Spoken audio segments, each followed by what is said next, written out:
Attention buyers, kung naghahanap ka na affordable townhouse sa General Trias, ito na talaga yung chance mo. Kasi bank foreclose ito, ibig sabihin mas bababa sa market value. At bidding na ngayon December 9. So wag mong scroll, pakinggan mo to. Located sa Barangay Navarro, General Trias, Cavite, this is a 2-story townhouse, inner lot, as is where is. Meron na itong floor area na 63 square meter at lot area na 50 square meter. Complete features, 3 bedrooms, 2 toilet and bath, 1 car garage. Perfect para sa small to medium family or even pang rental investment. Starting bidding price is only 1,689,810. Sa ganitong size at location sa General Trias, sobrang sulit na nito. Now, let's talk about the sample computation para mas klaro sa'yo. Reservation fee, 50,000.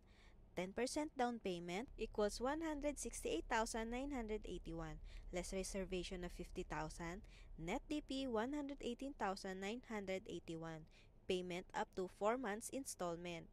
90% bank home loan, 1,520,829. Estimated monthly amortization for 20 years around 12,000 to 13,000 per month. Depende pa rin sa bank rates. Required income, usually 3 times monthly amortization, so around 36,000 to 45,000 household income. Pwede ang combined income. Again, bank fees and transfer of title are not included, and this is as is where is. Kaya dapat mabilis ang decision making. Bidding is on December 9, kaya message mo na kami agad para ma-assist ka sa requirements, process at free house tour. Huwag mong hintayin na maunahan ka. This could be your next home or investment.